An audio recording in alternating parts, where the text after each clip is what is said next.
বাবা নেই, তার মধ্যে পরীক্ষার দিন সকালে হঠাৎ মা করলেন স্ট্রোক। উপায় না পেয়ে দ্রুত মাকে নিয়ে হাসপাতালে যেতে হয়।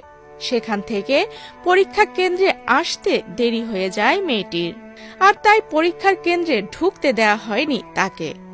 এমন অবস্থায় মেয়েটি অঝরে কাঁদতে থাকেন, তবুও ওই শিক্ষার্থীকে কেন্দ্রে প্রবেশ করতে দেয়া হয়নি। ২৬শে জুন বৃহস্পতিবার এইচএসসি পরীক্ষার প্রথম দিনে রাজধানীর মিরপুরে অবস্থিত সরকারি বাংলা কলেজ কেন্দ্রের ঘটনা এটি। হঠাৎ করেই মা স্ট্রোক করায় দেরিতে পরীক্ষা দিতে আসা মেয়েটির নাম আনিসা আহমেদ। ঢাকা শিক্ষা বোর্ড ল্যাবরেটরি স্কুল অ্যান্ড কলেজের শিক্ষার্থী সে। এখন যে কোনো ব্র্যান্ডের পুরাতন এসি বদলে নতুন ওয়ালটন এসিতে উপভোগ করুন 25% ছাড়। অনেক কাকুতি মিনতি করার পরও কেন্দ্র সচিবের মন গলাতে না পারায় শেষ পর্যন্ত আনিসা পরীক্ষা দিতে পারেননি। কোনো অসুবিধা নাই, তোমার মাথা ঠান্ডা রাখো। না না, সুযোগ দেওয়ার আমাদের তো বোর্ডের নির্দেশনা নাই।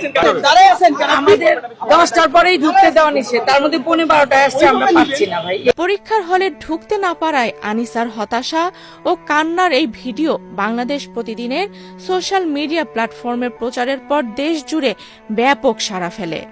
অসুস্থ মাকে হাসপাতালে দিয়ে আসার কারণে দেরি হওয়ার বিষয়টি জানার পরও তাকে পরীক্ষার হলে ঢুকতে না দেওয়ায় অনেকেই ক্ষোভ প্রকাশ করেন।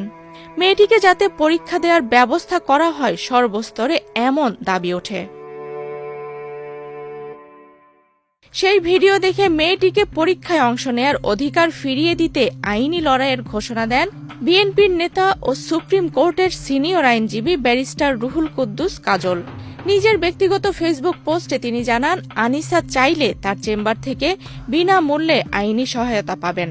প্রয়োজনে হাইকোর্টে রিট করা হবে, যাতে বিশেষ বিবেচনায় আজকের পরীক্ষাটি পরবর্তীতে নেওয়া যায়।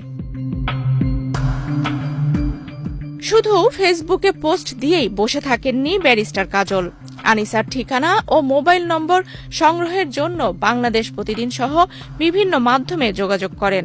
শেষ পর্যন্ত তিনি এইচএসসি পরীক্ষার্থী আনিসা, তার অসুস্থ মা এবং কলেজের অধ্যক্ষের সঙ্গে কথা বলতে সক্ষম হন। এ বিষয়ে এক ফেসবুক পোস্টে ব্যারিস্টার কাজল জানান, বাংলা কলেজের জাতীয়তাবাদী ছাত্রদল কর্মী শিব্বির আহমেদ উসমানী তাকে যোগাযোগ করিয়ে দিয়েছেন। সুপ্রিম কোর্ট বার অ্যাসোসিয়েশনের সর্বশেষ নির্বাচিত সাধারণ সম্পাদক ব্যারিস্টার কাজল বলেন, আমি বিশ্বাস করি ঢাকা শিক্ষা বোর্ড মাননীয় শিক্ষা উপদেষ্টা মানবিক বিবেচনায় আনিসার পরীক্ষা দেওয়ার ব্যবস্থা করে তার শিক্ষা জীবন অব্যাহত রাখতে সহযোগিতা করবেন। ব্যারিস্টার কাজল ছাড়াও আরও অনেকেই আনিসার পাশে দাঁড়ানোর জন্য বাংলাদেশ প্রতিদিনের সঙ্গে যোগাযোগ করেছেন। সব মিলিয়ে মেয়েটির সামনে নতুন করে আশার আলো দেখা দিয়েছে।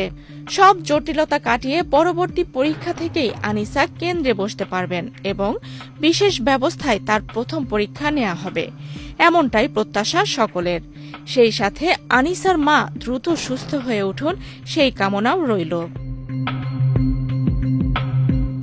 আফসানা রিপা, বাংলাদেশ প্রতিদিন।